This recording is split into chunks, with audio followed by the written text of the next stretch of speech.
Namaste everyone, how are you all? I hope you all are fit and fine and doing great. So friends, today we are going to start the second revision series on John Keats, in which we will once again cover 50 questions that are very important for the exam, and we will focus directly on the one-liner questions and their answers. So let's start now. Here first question. So from 52 number questions we will start here and friends हम ज़्यादा explain नहीं करेंगे, सीधे one liner questions को लगाएंगे, जिससे कि हमारे कम टाइम पे बहुत सारे क्वेश्चंस का रिवीजन हो जाएगा. So who is John Keats sylvan historian. So John Keats का जो सिल्वन हिस्टोरियन है वो किसे माना गया है या किसे कहा है. सो वो कौन है? वो है the Grecian earn. Second question after that, 53 number question.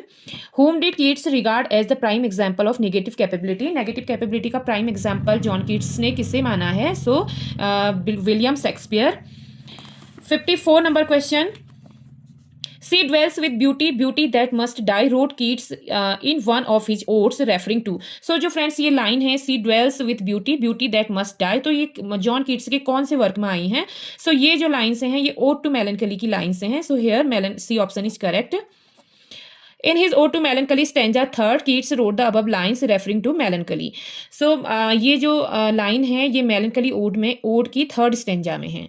So friends, here some exam points are given to us, but I will discuss these questions in next video. And after 54 question, here 50 number question. Yes. Dash dash the very word is like a bell to toll me back from the to my soul self. Which word? So इनमें four options given है, इसमें से एक option correct है जो हमको यहाँ पे फिल करना है. सो वो है forlorn. The word forlorn completes the extract. जो ये दिया गया है, जो ये लाइन्स हैं, इसको ये वर्ड कंप्लीट करता है. और ये जो लाइन्स है फ्रेंड्स, ये लिया गया है ओड टू अ नाइटिंगेल से, which is written in 1819. Here written date is of this poem. Next, 56 number question. Which of the following poem by Keats uses the Spenserian stanza? Again here four options are given to us. So इन चार options में से कौन सा ऐसा work है जो John Keats ने Spenserian stanza में लिखा है? फ्रेंड्स आप जानते होंगे, वेरी इजी है. स्पेंसेरियन स्टेंजा में 9 लाइन्स होते हैं. सो ये पोम है the Eve of Saint Agnes. The Eve of Saint Agnes में जॉन कीट्स ने स्पेंसेरियन स्टेंजा का यूज किया है. And this poem is written in 1819 and published 1820. Next, 57 number question. The island setting of Latmos figured in Keats. Keats ने कौन से work में लेटमॉस island को दिखाया है? So that poem is Endymion. Very famous poem of John Keats. Latmos island figures in Keats' Endymion, written in 1817 and published in 1818. So friends, date is very important. Written date is 1817 and publishing date is 1818. So that's why option A is correct here. Next, 58. With what does the speaker claim to be half in love in Ode to a Nightingale?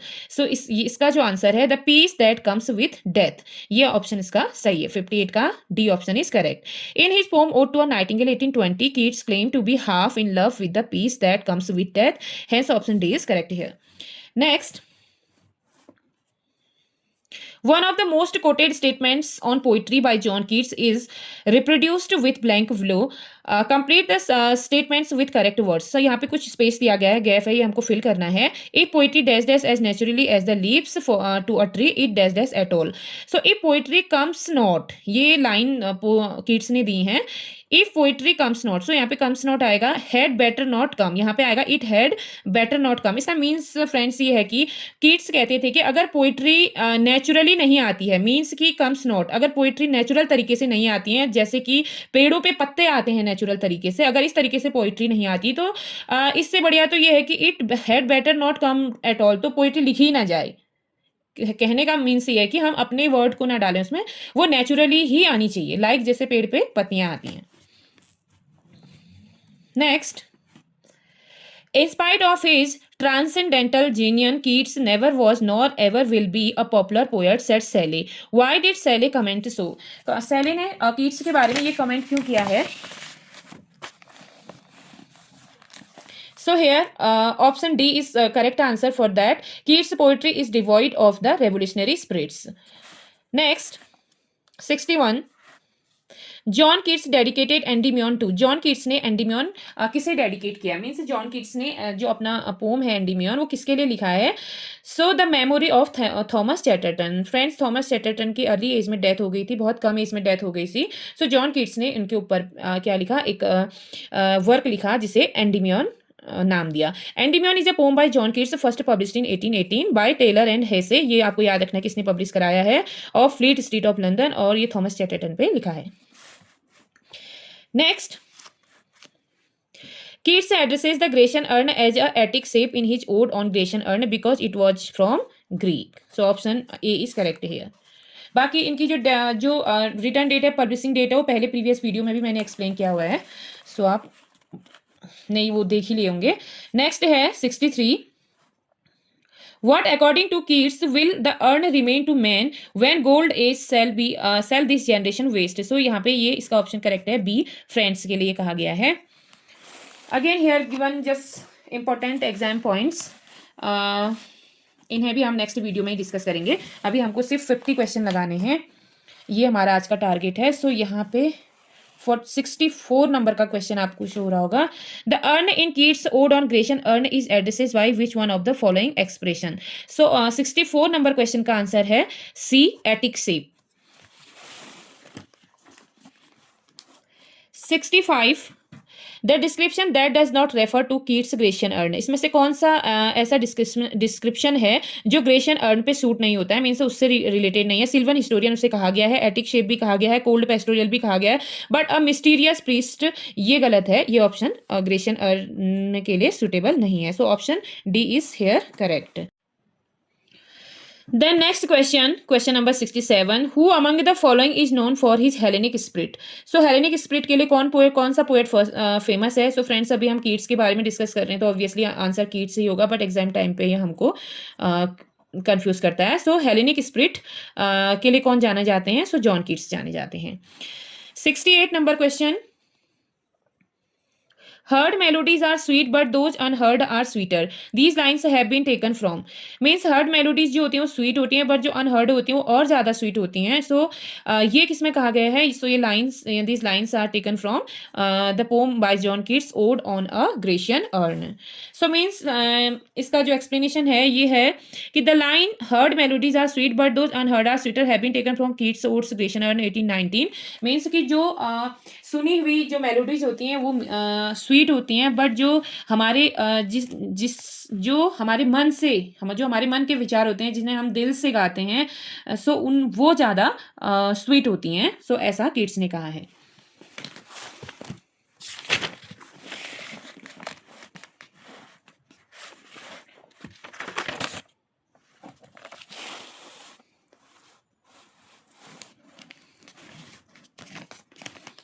Next 69 number question. Sea cannot fade though thou hast not the bliss forever. Wilt thou love and sea be fair? These lines from Ode on Grecian Urn refer to. ये line तो Ode on Grecian Urn की हैं। So ये किसे refer करती हैं? So ये refer करती हैं परमानेंस ऑफ आर्ट को, आर्ट के परमानेंस को ये रेफर करती हैं। 70 number question, Which of the following writer is noted for what Keats called negative capability? Which of the following writers is noted for what Keats called negative capability? So negative capability का prime example Keats ने Shakespeare को माना है। So option number D यहाँ पे सही है friends. गलती से मेरे से ये सैली हाईलाइट हो गया है, सैली इसका ऑप्शन नहीं है, इसका आंसर है Shakespeare.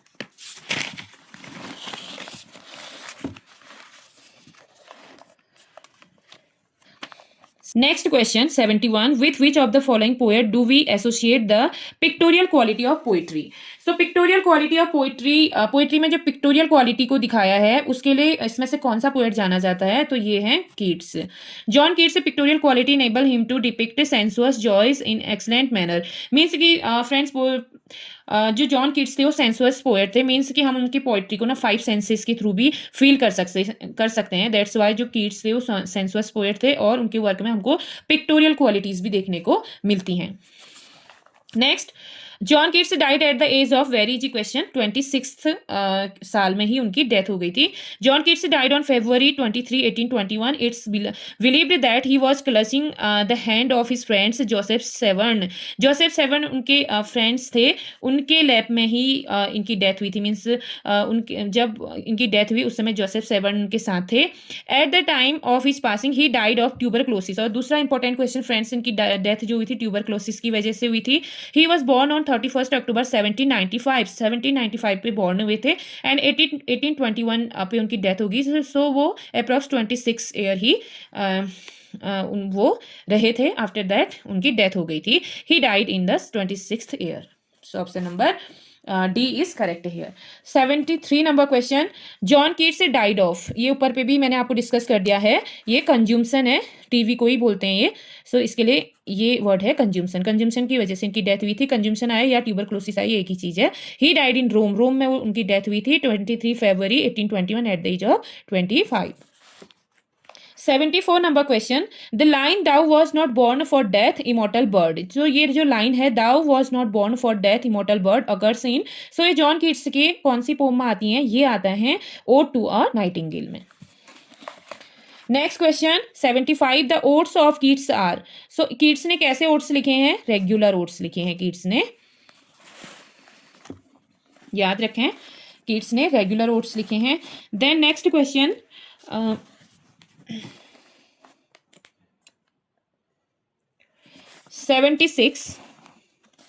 76 question, Keats poem La Belle Dame sans Merci is. La Belle Dame sans Merci जो कीट्स की पोम है उसका पोएटिक फॉर्म क्या है? सो वो बैलेड है. एक La Belle Dame sans Merci एक बैलेड है, 1819 में वो लिखी गई है. 77 number question, the year was the culminating point in Keats career. कीट्स के कैरियर में कौन सा एयर सबसे कल्मिनेटिंग है, मीन्स सबसे प्रोडक्टिव है? उस एयर में कीट्स ने बहुत सारे वर्क लिखे थे. So the year 1819 is considered to be the most productive year for Keats poetry, after which he could not produce much quality work due to illness and died in 1821 from consumption, और या फिर हम कह सकते हैं tuberculosis. Next question है 78, which poem of John Keats has the theme of a fatal magical love luring man to his doom. So ये जो फैटल मैजिकल लव है, ये जो थीम है, ये है ला बेल डैम सेंस मर्सी की है. सो फ्रेंड्स याद रखें 1820 में इसकी पब्लिशिंग डेट है. नेक्स्ट क्वेश्चन है, read the following lines of the poem and answer the question that follows. Yes, I must pass them for a nobler life, where I may find agonies, the strife of human hearts. Which characteristics of the poet's creation do you find in these lines? तो humanitarian values हमको यहाँ पे दिखते हैं. इन lines से हमको ये पता चलता है कि पोएट ने ह्यूमैनिटेरियन वैल्यूज को भी अपनी पोइट्री में डाला है. Next, in which of his odes Keats wonders do I wake or sleep. Friends ये मिस्टेक हुआ है, यहाँ पे वेक होगा, WAK wake. Do I wake or sleep. सो ये जो लाइन है ओड टू नाइटिंगेल की लाइन है. 81 number question, 81 number question, here lies on whose name was writ in water, who is here spoken of. So ये तो मैंने आपको पहले भी बता दिया था, ये क्वेश्चन रिपीट हो गया है. ये जो है कीट्स के एपिटैफ से लिया गया है, उनके टोम स्टोन पे ये लिखा गया है, कब्र पे. सो ये कीट्स की हैं. 82 number question, which volume of poetry by Keats contained a poem Hyperion. So जो कीट्स की पोम है हाइपेरियन, वेरी फेमस पोम है. सो कीट्स के कौन सी वॉल्यूम में आई है? सो वो आई है 3rd वॉल्यूम में. In 1820, the 3rd volume containing Lamia, Hyperion and other had been published. Hyperion is an abundant epic poem by English romantic poet John Keats. So Hyperion के साथ साथ लामिया भी इनकी एक फेमस पोम है जो 3rd वॉल्यूम में ही आई थी. 83 नंबर क्वेश्चन है, Keats was a victim of rape on the knuckles, the underline idiom denotes. So rape of the knuckles means होता है सीवियर क्रिटिसिज्म, क्योंकि कीट्स को अपनी लाइफ में सीवियर क्रिटिसिज्म को झेलना पड़ा था ब्लैकवुड मैगजीन के थ्रू. सो उसके लिए ये दिया गया rape of the knuckles. Next है 84, select from the following the name of author on whose grave the word he chose himself are carved. So उन्होंने खुद बोला था कि मेरे कब्र पे ये लिखे जाएं, ये वर्ड लिखे जाएं. Here is one whose name is writ in water. So obviously John Keats ने बहुत बारी रिपीट हो गया है. नेक्स्ट है, और बाकी यहाँ पे उनकी बॉर्न डेट, डेथ डेट या उनके प्रोडक्टिव ईयर, ये सब कुछ दिया है, ये आप सेल्फ रीड कर लें। 85 नंबर क्वेश्चन है, for which profession John Keats had license but never practised it. So John Keats ने अपना कैरियर मीन्स राइटिंग करने से पहले, पोइट्री लिखने से पहले उनका क्या पहला प्रोफेशन था। सो वो थे फार्मासिस्ट थे। एपोथोक्रेसी भी उसको बोलते हैं, मीन्स कि जो फार्मासिस्ट है, एपोथोक्रेसी थे। कैरियर उनका, राइटिंग कैरियर बिगिन होने से पहले वो ये काम करते थे। सो ये पूछा जाता है कि जॉन कीट्स ने करियर स्टार्ट करने से पहले क्या काम किया था। 86 number question, which of the following book was translated by John Keats? So here four options are given to us: Aeneid, Iliad, Odyssey and Vulgates. So Keats ने translate किया था एनियड को, एनियड को कीट्स ने translate किया था। What caused John Keats' death? Already told, मैंने आपको बता दिया है, ट्यूबरक्लोसिस या कंज्यूमशन भी आ सकता है पेपर में। और बाकी यहाँ पे दिया है क्या, कब वो उनकी डेथ हुई थी और कब, ये चीज़ें आप पढ़ लें यहाँ पे। नेक्स्ट है, who said Keats was a Greek, किसने कहा कि कीट्स ग्रीक थे। सो ये सेली ने बोला है कीट्स के बारे में, कीट्स वॉज अ ग्रीक, क्योंकि वो हेलिनिज्म है, उनके हेलिनिस्टिक स्टाइल की वजह से ही पीबी सेली ने उनको ग्रीक बोला है, यहाँ पे लिखा भी है। It is clear that Keats was a Hellenist and hence he had aptly been called the Greek by his friends and contemporary P.B. Shelley। P.B. Shelley जो थे उनके कंटेम्प्रेरी थे, उनके समकालीन पोएट थे, मीन्स कि उन्हीं के समय के थे, तो उन्होंने ही कीट्स को बोला था हेलेनिस्टिक, मीन्स कीट was a Greek. Next question है 89 question, the most notable characteristics of Keats poetry, Keats की पोइट्री की एक खास विशेषता क्या है, मीन्स एक नोटेबल कैरेक्टरिस्टिक्स क्या है कि सेंसुअसनेस है। सो कीट्स जो थे अपने वर्क में 5 सेंसेस का यूज करते हुए पोइट्री लिखते थे, मीन्स यहाँ पे लिखा भी है, sensuousness is that quality in poetry which is derived from or effects the sense of sight, hearing, touch, smell and taste. ये चीजें हम कीट्स की पोइट्री में फील करते हैं, दैट्स वाई कीट्स को सेंसुअस पोएट कहा गया है। नेक्स्ट क्वेश्चन है, which of the following poets does not belong to the Lake School. So इन 4 ऑप्शंस में से कौन सा ऐसा पोएट है जो लेक स्कूल से बिलोंग नहीं करता। सो ये है हमारे जॉन कीट्स। बाकी Wordsworth, Coleridge, Southey belongs to Lake School. So इनको लेक स्कूल से बिलोंग किया जाता है, मीन्स इनको लेक पोएट माना जाता है, वर्ड्सवर्थ, कॉलरिज और सदे को, बट कीट्स लेक स्कूल से बिलोंग नहीं करते थे। Next question, which work was described by Keats as a Fabris attempt rather than a deed accomplished। किसको बोला है इन्होंने Fabris attempt है, हाइपेरियन को बोला है। और इसके बारे में एक्स्ट्रा इन्फॉर्मेशन है फ्रेंड्स कि हाइपेरियन जो है अनफिनिश्ड एपिक पोम है कीट्स की। Yes, next question. When did Keats die? Already told, 1821. 93 number question. Keats dropped the first stanza of one of his odes. It was from Ode to Melancholy. So इसका answer ये है, means इसका meaning ये है कि Keats dropped the first stanza of one of his ode। ये जो Ode to Melancholy है Keats का, इन्होंने क्या किया था Keats ने कि इसकी जो फर्स्ट स्टेंजा है उसको मीन्स कट कर दिया था इसमें से, इसका फर्स्ट स्टेंजा ही हटा दिया था इसमें से। सो वो जो ओड है ये ओड टू मेलनकली है, इसमें लिखा भी है, the pome is the shortest of the odds Keats road. जितने भी कीट्स ने ओड्स लिखे थे उसमें से सबसे शॉर्टेस्ट ओड है ओड टू मेलनकली इन 1819 में। उनके सारे ओड 1819 में ही आए थे विथ ओनली 3 स्टेंजा। फ्रेंड्स इसमें अब 3 स्टेंजा ही हैं, पहले 4 थे क्योंकि 4 में से कीट्स ने फर्स्ट स्टेंजा को ड्रॉप कर दिया था, हटा दिया था। सो अब इसमें 3 स्टेंजा ही हैं, तभी ये सबसे शॉर्टेस्ट भी है। The original first stanza was removed before it's publication 1820। 1820 में जब इसका पब्लिकेशन कराएगा इसका फर्स्ट स्टेंजा को रिमूव कर दिया गया। सो इसलिए सबसे शॉर्टेस्ट है only in 3 stanza. 94 number question, which poem of Keats has the following lines, heard melodies are sweet but those unheard are sweeter, therefore ye soft pipes play on. So ये मैंने आपको पहले भी बता दिया, ये जो लाइन्स हैं these lines are from Ode on a Grecian Urn. Next 95, for whom Keats used the term egotistical sublime. किसके लिए कीट्स ने इगोटिस्टिकल सबलाइम टर्म को यूज किया था। सो ये किया था कीट्स ने वर्ड्सवर्थ के लिए, और बाकी यहाँ पे इसके बारे में दिया गया है। और ये कब किया था इन्होंने egotistical sublime as a censure against the William Wordsworth in his 1818 letter to Woodhouse. 1818 के लेटर में इन्होंने विलियम वर्ड्सवर्थ को इगोटिस्टिकल सबलाइम बोला था। नेक्स्ट क्वेश्चन है 96, which of this is not work by John Keats. इनमें से एक वर्क ऐसा है जो जॉन कीट्स का नहीं है। ये नॉट वाले वर्क अक्सर हमको कंफ्यूज करते हैं फ्रेंड्स, हम हमेशा इसको गलत करके आते हैं, और मेरे साथ भी ऐसा ही होता है, मैं नॉट नहीं पढ़ती हूँ तो मेरा आंसर ही गलत हो जाता है। सो इस पे बहुत ज़्यादा ध्यान देने की ज़रूरत होती है। सो ओटो ऑटम है कीट्स का, इसाबेला भी कीट्स का है, द पॉट ऑफ बेसिल भी कीट्स का, ये इवन ये the pot of BECIL Isabella का ही वो है, सब टाइटल है। और टू नाइट नहीं है उसका, उनका कीट्स का टू नाइट नहीं है। So to night is not work by John Keats, to night is a poem written by P B Shelley. P B Shelley का है टू नाइट, बाकी तीन के तीन जो भी वर्क हैं वो कीट्स के हैं। 97 number question. F. Scott Fitzgerald was a great admirer of the poetry of John Keats, so much so that he named one of his novels with a line from one of the poem of Keats. Which poem was it? F Scott Fitzgerald को जो थे बहुत ही great प्रशंसक थे, means वो John Keats की poetry की बहुत तारीफ करते थे।